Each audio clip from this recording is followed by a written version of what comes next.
वाराणसी की संकरी गलियों में, जहां गंगा की धारा धीमी गति से बहती है, एक कुख्यात तांत्रिक वीरेंद्र नाथ रहता था। वो अपनी अलौकिक शक्तियों और मंत्रों के लिए जाना जाता था, लेकिन साथ ही अंधेरे जगत से किए गए सौदों के लिए भी वो बदनाम था। वीरेंद्र के आलीशान हवेली में डर का साया रहता था। कहा जाता था कि हवेली की दीवारों में चीखें कैद थे और फर्श पर काला जादू के प्रयोग के अवशेष बिखरे पड़े रहते थे। वीरेंद्र को एक शिष्य की तलाश थी, जो न सिर्फ होनहार हो बल्कि अंधेरे रास्तों पर चलने से डरे भी ना। वर्षों तक उन्हें कोई योग्य शिष्य नहीं मिला, लेकिन फिर एक रात उनकी तलाश खत्म हो गई। गिरीश, एक गरीब किसान का बेटा, अपने माता पिता के अकाल मौत के बाद दर दर भटक रहा था। वो भूखा प्यासा और गुस्से से भरा हुआ था। किस्मत से या फिर दुर्भाग्य से उसे वीरेंद्र की हवेली का पता चल गया। उसे लगा कि तांत्रिक शायद उसकी तकदीर बदल सकता है, उसे वो ताकत दे सकता है जिसकी उसे ज़रूरत थी। गिरीश हवेली के भव्य द्वार पर पहुंचा और दरवाज़ा खटखटाया। कुछ देर बाद एक भयानक हंसी गूंजी और दरवाज़ा खुल गया। गिरीश ने अंदर झांका। एक लंबा दुबला आदमी खड़ा था, जिसकी आंखों में एक अजीब सी चमक थी। ये वीरेंद्र था। क्या तुम वही हो जो मेरा शिष्य बनना चाहता है? वीरेंद्र ने गर्जना की आवाज में पूछा। गिरीश ने हिम्मत जुटाकर कहा, हाँ गुरुजी, मुझे ताकत चाहिए, बदला चाहिए। वीरेंद्र ने एक खौफनाक मुस्कान बिखेरी। बहुत अच्छा, लेकिन शक्ति का रास्ता आसान नहीं है। इस रास्ते पर जाने के लिए बहुत सी चीज़ें छोड़नी पड़ती है। क्या तुम तैयार हो? गिरीश ने एक पल के लिए सोचा, फिर उसने दृढ़ता से अपना सिर हिलाया। वो नहीं जानता था कि उसने अभी अभी अपनी आत्मा के साथ एक भयानक सौदा किया है। वीरेंद्र ने उसे अंदर बुलाया और शिष्य के रूप में स्वीकार कर लिया। गिरीश तांत्रिक विधा की गहरी खाई में उतर चुका था। अब उसे ये पता करना था कि इस रास्ते का अंत कहाँ होगा। मगर वीरेंद्र जानता था कि वो किस कुएं में उतर चुका है। वीरेंद्र की हवेली में रहना गिरीश के लिए एक परीक्षा से कम नहीं थे। वो कठोर, बहुत ही शासन वाला आदमी था। वीरेंद्र ने उसे जड़ी बूटियों को पहचानना, मंत्रों का उच्चारण करना और अलौकिक शक्तियों को जगाना सिखाया। धीरे धीरे गिरीश में बदलाव आने लगा। वो एक कमज़ोर किसान के बेटे से एक तांत्रिक विधा में निपुण युवक बन चुका था, लेकिन इस ताकत की एक भयानक कीमत थी। गिरीश को रातों रात कब्रिस्तान में जाना पड़ता था, वहाँ पूजा पाठ करना पड़ता था और कभी कभी तो जानवरों की बलि भी देने पड़ते थे। वो जितना गहरा तांत्रिक विधा में उतरता गया, उतना ही उसका दिल अंधेरे की तरफ खींचता चला गया। एक रात हवेली के तहखाने में वीरेंद्र एक जटिल अनुष्ठान कर रहे थे। वो एक आत्मा को बंधन में लाने की कोशिश कर रहे थे, जिससे वो सबसे ताकतवर शिष्य बनाने के लिए इस्तेमाल में करना चाहते थे। गिरीश को एहसास हुआ कि यह अनुष्ठान बहुत ही खतरनाक है।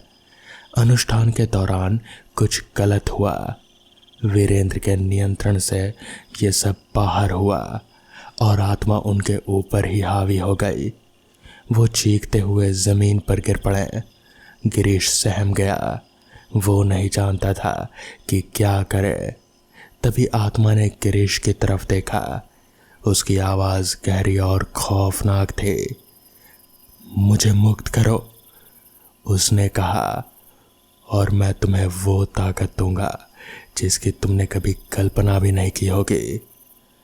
गिरीश असमंजस में था। वो वीरेंद्र को बचाना चाहता था, लेकिन आत्मा का प्रलोभन भी बहुत ही लुभावना था।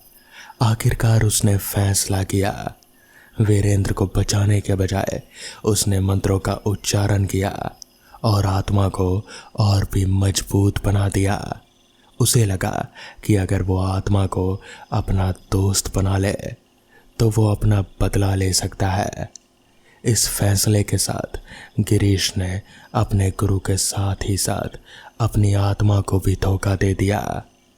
अब वो एक शक्तिशाली तांत्रिक बन चुका था, लेकिन उसके दिल में सिर्फ बदले की आग जल रहे थे। कुछ दिनों बाद वीरेंद्र नाथ कोमा से बाहर आए, लेकिन वो पहले जैसे नहीं थे। आत्मा ने उन्हें कमजोर बना दिया था।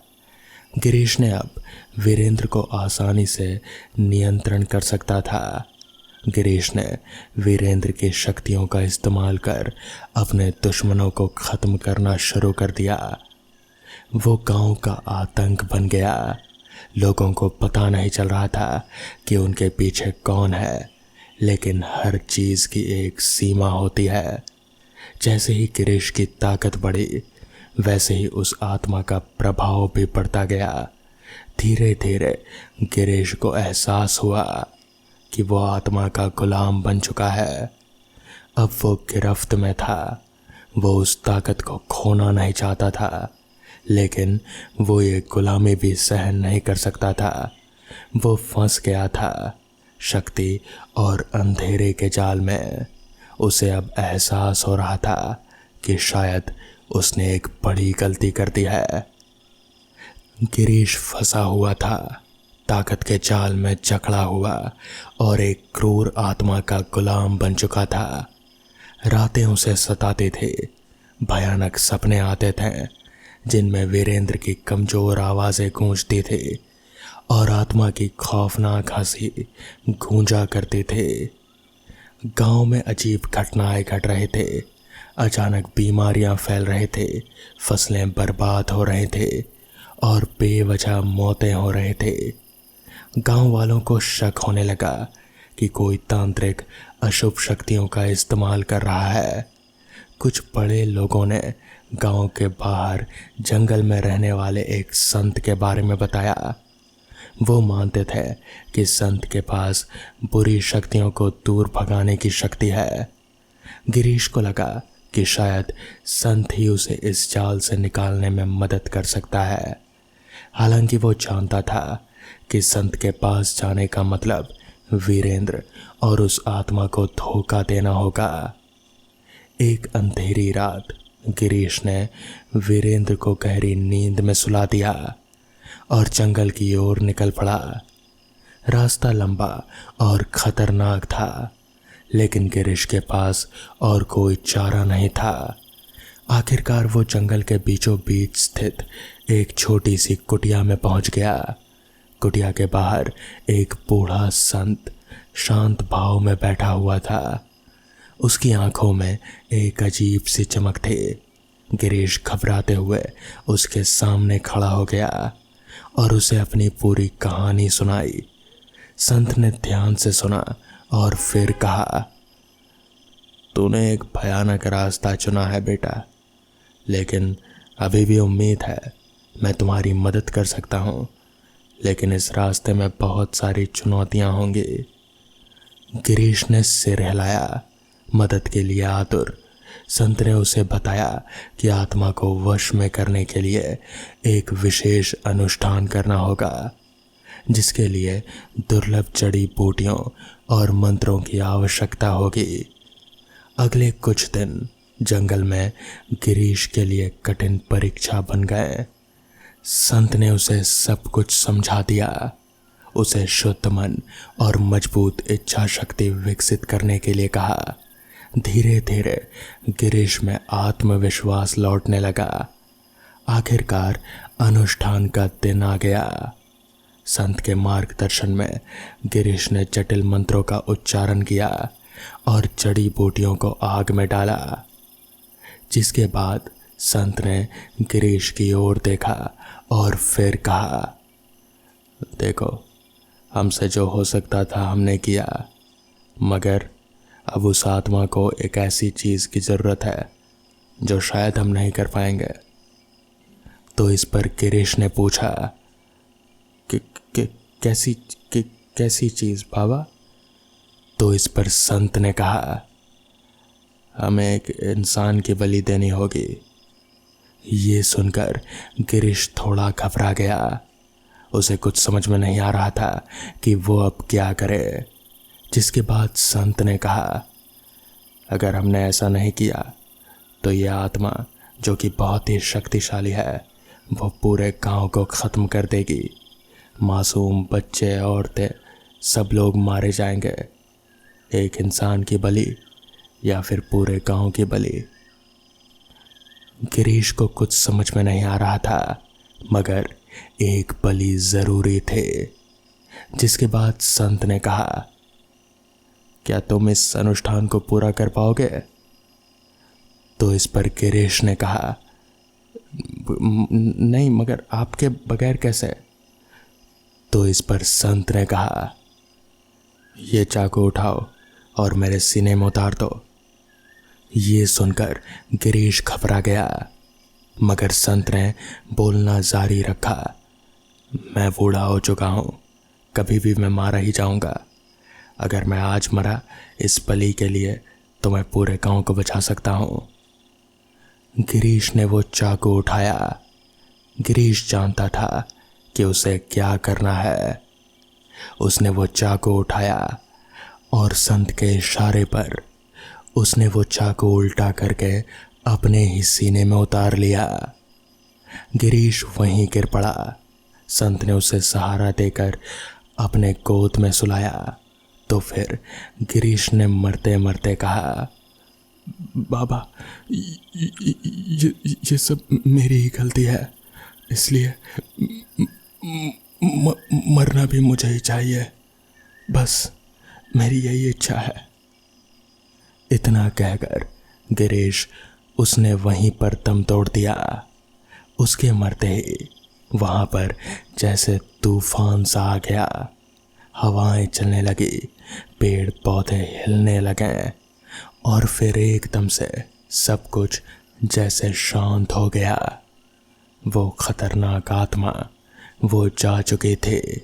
वीरेंद्रनाथ भी अब सही हो चुका था, मगर गिरीश वो मारा जा चुका था। तो दोस्तों, ये थी आज की पहली कहानी।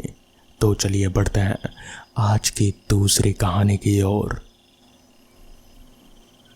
ट्रेन बहुत ही धीमी रफ्तार से पटरियों पर आगे बढ़े जा रही थी। ट्रेन के दरवाजे पर खड़ा मैं बड़ा ही उत्सुक होकर बस किसी तरह अपने गांव पहुंचना चाहता था। मैं आज काफ़ी सालों के बाद अपने गांव जा रहा हूं। काम के इस दबाव में मुझे कभी गांव जाने का मौका ही नहीं मिला, तो इसलिए इस बार जब छुट्टी मिली तो मैंने तय कर लिया कि गांव ही जाऊंगा। और इसके लिए मैंने यही ट्रेन को चुना, क्योंकि ये ट्रेन काफ़ी सुविधाजनक थी।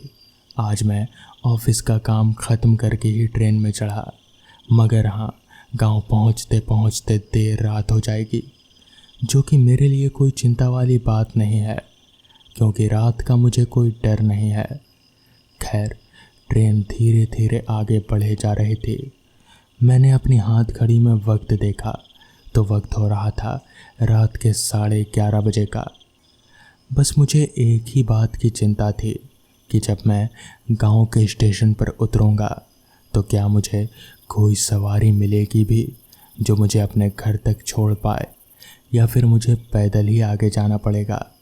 अगर पैदल आगे जाना पड़ा तब तो बहुत ही चलना पड़ेगा। ऊपर से मैं काफ़ी थका हुआ भी था। खैर, भगवान से मैं बस यही दुआ कर रहा था कि कोई सवारी मिल जाए वहाँ। खैर, धीरे धीरे रेंगती हुई ट्रेन मेरे गांव के स्टेशन पर उतरी। मैं उस ट्रेन से उस स्टेशन पर उतरने वाला इकलौता शख्स था। मेरे उतरते ही कुछ 1 मिनट के अंदर ही ट्रेन आगे बढ़ गई और छुकछुकाती हुई वापस वहाँ से आगे निकल गई। मैंने स्टेशन पर खड़े होकर एक नज़र चारों तरफ घुमाई। पूरा का पूरा स्टेशन एकदम वीरान। मेरे अलावा एक परिंदा तलक भी स्टेशन पर नहीं था। मैंने मन ही मन कहा, इतने सालों में गांव में कुछ भी नहीं बदला यार, सब कुछ वैसा का वैसा ही है। स्टेशन भी बिल्कुल वैसा का वैसा ही है, खाली और सुनसान। जिसके बाद मैंने अपना बैग ज़मीन पर से उठाया और कंधे में लेकर स्टेशन से बाहर की ओर निकल पड़ा। बाहर निकलते हुए मैंने एक नज़र वापस से चारों ओर घुमाई, मगर कोई नहीं, मेरे अलावा वहाँ कोई भी नहीं था।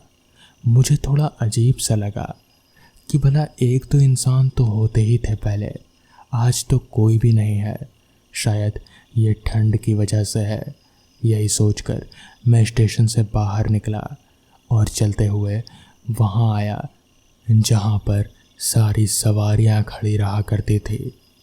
मैंने वहाँ पहुंचकर नज़र दौड़ाई तो मुझे कोई भी सवारी नज़र नहीं आई सिवाय एक टूटी फूटी रिक्शा साइकिल के।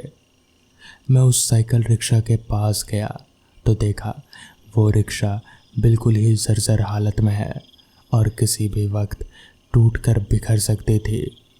वो चलने की हालत में तो बिल्कुल भी नहीं थी, मगर मैं मजबूर था और किसी तरह मुझे अपने घर पहुंचना ही था। पैदल चलकर तो बिल्कुल भी नहीं। तो इसीलिए मैंने उस रिक्शा के सीट पर बैठे उस रिक्शा वाले से, जो कि बैठे बैठे ही बीड़ी सुलगा रहा था, मैंने उससे पूछा, चाचा चलोगे क्या गांव? तो इस पर उस आदमी ने कहा, देखो भाई, इस वक्त बहुत रात का समय है, अगर अभी गया तो मैं 40 रुपये लूँगा, उससे कम में नहीं हो पाएगा। तो इस पर मैंने कहा, पर वैसे तो 20 रुपये में जाता है हर कोई। तो इस पर उस रिक्शे वाले ने कहा, मैंने कहा ना, रात बहुत है, रात के समय ये रास्ता बिल्कुल भी सही नहीं है, तो इसीलिए 40 तुम्हारे लिए और मेरे लिए भी। मैं जानता था कि वो रिक्शा वाला मानेगा नहीं, क्योंकि वहाँ पर वो अकेला ही था। तो इसलिए मैं राज़ी हो गया और चढ़कर उसकी रिक्शा में बैठ गया। रिक्शा पर बैठते ही मैंने उससे कहा, ये टूटेगी तो नहीं? देखकर तो लग नहीं रहा कि जा पाएगी। तो इस पर उस रिक्शा वाले ने कहा, आप बस कसकर पकड़े रहो, मैं आपको पहुंचा दूंगा सही जगह। जिसके बाद रिक्शा वाले ने बीड़ी को अपने होठों से दबाया और दोनों हाथ से हैंडल पकड़कर साइकिल रिक्शा आगे बढ़ाने लग गया। चलते चलते अब हम लोग स्टेशन से दूर निकल आए थे। तभी उस रिक्शा वाले ने मुझसे पूछा, इस गांव के तो नहीं लगते, कहाँ से आए हो? तो इस पर मैंने कहा, हाँ मैं इस गांव का नहीं हूँ, मैं शहर में रहता हूँ, वहीं जॉब करता हूँ। तो इस पर उस रिक्शा वाले ने कहा, यहाँ किसे पहचानते हो? तो इस पर मैंने जवाब दिया, वो मनोहर है ना, मनोहर सिंह, मैं उन्हीं का पोता हूँ। तो इस पर उस रिक्शा वाले ने एकदम से रिक्शा रोकी और पीछे पलट कर देखा, अरे तू मनोहर सिंह का पोता है? तू इतना बड़ा हो गया? तो इस पर मैंने हंसते हुए जवाब दिया, हाँ मैं मनोहर सिंह का पोता हूँ, आप जानते हैं दादाजी को? तो इस पर उस रिक्शा वाले ने वापस से रिक्शा को आगे बढ़ाते हुए कहा, जानते हैं, अरे हम लोग दोस्त हुआ करते थे, मैं और तेरा दादाजी। वो मुझे कलुआ कहकर बुलाता था। हम लोग काफ़ी अच्छे दोस्त हुआ करते थे। बचपन में हम लोग हमेशा साथ ही रहते थे, फिर बड़े हुए, जिम्मेदारी आ गई और फिर अलग अलग हो गए। यूं ही बातें करते हुए अब हम लोग गांव के काफ़ी करीब पहुंच चुके थे और मेरा घर भी अब वहां से नज़र आने लगा था। तभी उस रिक्शा वाले ने एकदम से घर से थोड़ी ही दूरी पर एक सुनसान जगह देखकर रिक्शा रोक दी और मुझसे कहा, बस बेटा यहीं तक जा सकता था मैं, इसके आगे मैं नहीं जा सकता। तो इस पर मैंने कहा, क्यों, मेरा घर तो बस थोड़ा ही दूर है। तो इस पर उस रिक्शा वाले ने कहा, नहीं बस मेरा यहीं तक काम था, अब इसके आगे मैं नहीं जा सकता। मैंने भी ज़्यादा बहस नहीं की। उसने 40 कहा था तो मैंने रिक्शे से उतरकर उसे 50 दे दिया और फिर वापस से अपना बैग कंधे पर लटकाकर घर की ओर आगे बढ़ने लगा। चलते चलते मैं अपने घर के दरवाजे पर पहुंचा। दरवाज़ा खटखटाया तो दरवाज़ा खोलने वाले मेरे दादाजी ही थे। मैंने उनके पैर छुए और फिर उन्होंने मुझे गले से लगा लिया, जिसके बाद थोड़ी देर यहाँ वहाँ की बातचीत हुई। फिर दादाजी ने मुझसे पूछा, बेटा तू इतनी रात को स्टेशन से यहाँ आया कैसे? अब तक तो कोई सवारी भी नहीं मिलेगी, सारी सवारियाँ तो 8 बजे के बाद ही बंद हो जाती हैं। तो इस पर मैंने कहा, हाँ एक रिक्शा वाला था, उसका नाम तो उसने कलुआ बताया, कहा कि आप और वो काफ़ी अच्छे दोस्त हुआ करते थे बचपन में। इतना कहते ही दादाजी ने एकदम से चौंक कर मेरी ओर देखा और फिर उन्होंने कहा, क्या कलुआ? उसको मरे तो 1 महीना हो गया। वो कैसे? उसकी रिक्शा का तो रेलवे फाटक पर एक्सीडेंट हो गया था। वो ऐसा नहीं हो सकता। ये सुनकर मेरे तो जैसे पैरों तले ज़मीन ही खिसक गई। मुझे समझ नहीं आ रहा था कि आखिर वो सब क्या हुआ, वो रिक्शा वाला कौन था, ये आज तक मुझे समझ नहीं आया। खैर तो दोस्तों, ये थी आज की कहानियाँ। अगर आपको ये कहानियाँ पसंद आई हों तो वीडियो को लाइक और चैनल को सब्सक्राइब करना ना भूलें। तो मैं आपका दोस्त आर्यन जल्द ही मिलूँगा आपसे ऐसी ही नई कहानियों के साथ। तब तक के लिए अपना ख्याल रखें।